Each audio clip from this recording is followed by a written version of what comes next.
Hey everyone, it's Steve, K2GOG. In this pretty short video, I'm going to talk about the exciting changes that have been made for Winter Field Day 2025. This year, the event takes place from January 25 to 26th. I'm going to talk about the changes to the rules and a couple great examples of how participants are thinking about their approach to Winter Field Day this year. So first, let's go ahead and take a quick look at some of the rule changes. So you can go up here to the top to rules, and you can download the packet of information, but for this video, I'm just going to stick with the on-screen. So the first part that we're going to talk about is the operational period. In the past, this has been a 24-hour event which has taken place from 2 p.m.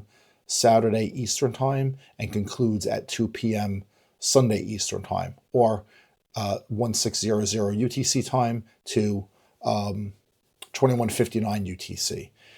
This year, the first year, this is now a 30-hour event. And part of the reason why this is now a 30-hour event is that it allows those that operate at locations that they are not allowed to operate past, let's say, 5 or 6 o'clock in the evening. It allows them to get an earlier start time, and that not only extends their ability to interact with the public who may visit their sites, but it also gives them the ability to achieve some of the different objectives that are part of the event. And so I see this as a major positive for Winter Field Day.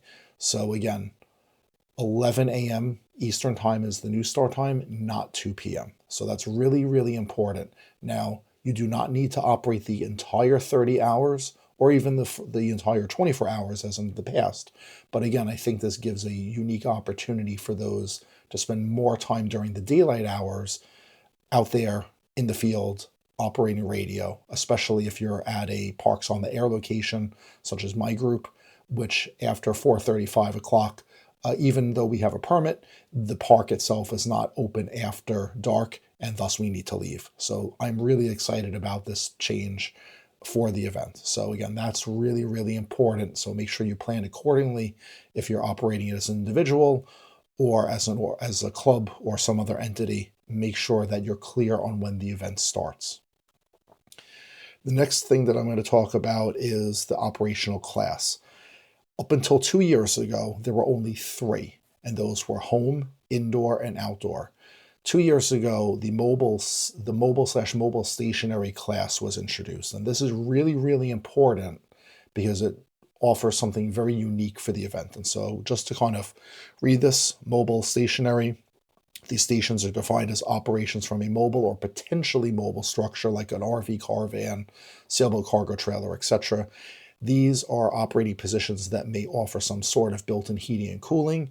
The mobile stations do not need to be mobile during the event. So again, as long as you got there in this vehicle of some type and it's going to be able to leave, that is what counts as a mobile station. So in many cases, in order to get most places, you need to get there in some type of a wheeled vehicle. That would constitute your ability to be mobile. The real important part here is, let's say if there's any kind of inclement weather or some other situation happening, you can actually move the event, move your station if needed. And that's what's really important and what I'm really excited about. So we'll come back to this in a few minutes with some examples, but I think that we're going to see some really exciting things happening within the mobile class this year. So that's not a rule change, but it's something that I want to really point out. The next thing that we'll talk about are the objectives and multipliers. Now, I personally do not treat Winter Field Day as a contest. Some people do. Many people do not. I think it's a great opportunity to show amateur radio off and to do some preparedness. And so some of these objectives and multipliers, which are new, I think do a pretty good job of rewarding and creating some extra challenges or objectives for those. So it goes without question, operating on alternative power of some sort, you should get rewarded. So you get a multiplier of 1. If you're not at home, you get a multiplier of 3. So not at home means if you're inside, outside, or mobile, you get that. If you set up multiple antennas, I'm not going to go through the details here, but setting up multiple antennas, you get a multiplier there. You get a multiplier depending on what type of satellite activity, if you are doing that. It's much easier to make FM satellite contacts. So using the space station as an example, those are FM. But this way it encourages you to try something different, such as a transponder satellite, which usually uses sideband or Morse code, and in some cases even digital mode. So you get a 3 multiplier instead of a 2. So I think that's a nice touch. You'll get a multiplier for the objective on sending a WinLink email, as well as copying the special Winter Field Day bulletin.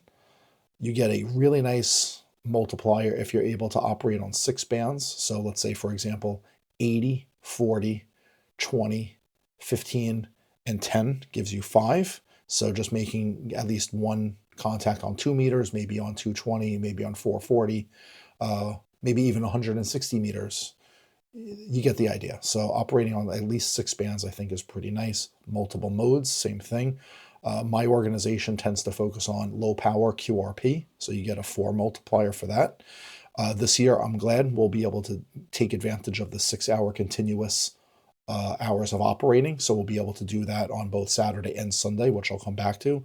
So these are things that I think help you prepare and figure out what you want to do for Winter Field Day. So keep these in the back of your heads. And then everything else here talks about logging and things like that, which is not really something that we need to get into here. But those are the 3 key things: the time change, the objective changes and multipliers, as well as better understanding of mobile. So now let's go and look at who has registered for Winter Field Day. So today is December 6th. And I'll give you a couple examples here in the Northeast US. So first, let's look at the Orange County Amateur Radio Club. They will be under the call sign W2HO. They will be inside, so that means that they are at a permanent location, but they're not normally operating radio there. So the antennas are temporary, the radios are temporary, everything operationally is temporary. The only thing that remains normal is that it's a building that is normally heated and it's not at home. So they are an inside station, and that's great for those that may not want to spend time outside. It's a really great setup that they have there. So the Orange County Club will be inside. Way to the north of there is the Warren County Amateur Radio Club, operating under W2WCR. They will also be inside. So again, it's another great club, great organization, and you can go and check out what they're doing. Both of those will be operating the full 24 hours, and that makes it a lot easier when you're inside and you don't have to worry about heat and all those other things. And so that's the Warren County Club. Now, we have a very unique operation here thanks to the Overlook Mountain Amateur Radio Club, and they operate outdoors. And the way that this is done, the map's not going to show it, but right here, not in the porta potty, but there's actually a cabin right here. It's a cabin. It has open windows, open door frame. It's just like a temporary shelter. But for Winter Field Day, with permission, we line the inside with plastic sheeting and hang a door. And with some heaters, we can usually get that cabin up to between 55 to 60 degrees, even if it's like -4 Fahrenheit outside. And so everything else is temporary. Antennas get strung up into the tree lines, power supplied by generators, and so that constitutes a really fantastic outside operation. But what we've concluded a few years ago is that not everyone in E&Y wants to travel too far. And so there's a lot of ground to cover here. And so let's see if we can get here. So the distance between Orange County and Warren, we're talking a lot of miles here. So here in the Mid-Hudson Valley, a few years ago, we decided from the Overlook Club to splinter off and do a secondary location. So 3 years, this would be our 4th year, we will be at Minnewaska State Park. And if we look at that location, since this is a park, we set up our temporary shelters, like snow fishing shelters here on the side of the parking lot, antennas, etc. And that in the past was outside. This year, we're going to change to mobile, Now, everything comes and goes by car, so technically that counts as mobile. But the real reason why we're changing to mobile is that now we can use the same call sign at a different location during the event. And so our plans for Ulster and Northern Dutchess Readiness Group as N2RDY changing to M means that this is what we're going to do on Saturday. So from when the park opens at 9 a.m., we're going to operate until about 4:30 and close things down. That will be the plans for Saturday. On Sunday, going across the Hudson River, we will be at a different location at Morgan Lake Park.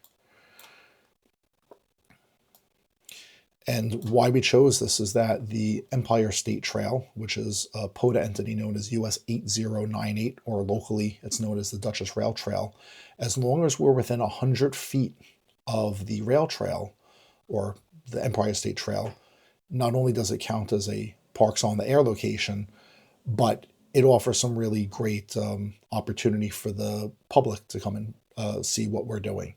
And so 100 feet is roughly about here on your screen where I'm moving my mouse pointer. So we're going to set up our antennas over here and here, and our snow shelters here. So we'll be within that 100-foot radius of the trail. And that's how we will operate on Sunday from as early as we get there, probably about 8. And then we're going to conclude the event at 2 p.m. So again, we're allowed to use the same call sign as Mike because we're staying within the same ARRL section known as E and Y, Eastern New York. And that's why we're going to do M. So hopefully that gives you a little bit better of an idea. And just out of curiosity, just to see if other clubs are doing the Mike operation, let's see if we can find some others. So here's one up here in New Hampshire, the Twin State Radio Club. They're going to be operating as mobile, so I'll be curious to see what they're going to do at that location. So hopefully we're able to make contact with them. And I would highly encourage you, click around on the map, see what else you find. I think there were a few other clubs that I've found so far that are doing something similar. Let's see, where are they? No, outside. There are at least like 2 or 3 others that I saw. Now I can't find them. Where are they?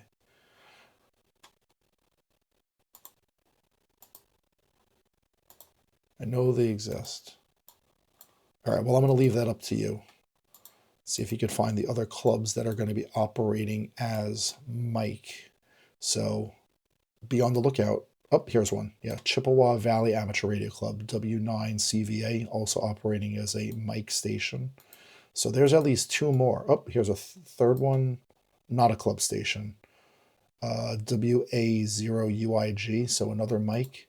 So as you can see, I'm just clicking around here randomly looking for other mics. So far we're off to a good start. So hopefully this makes a little bit of sense. Hopefully you enjoy this video and Winter Field Day, and catch you soon. This is K2GOG 73.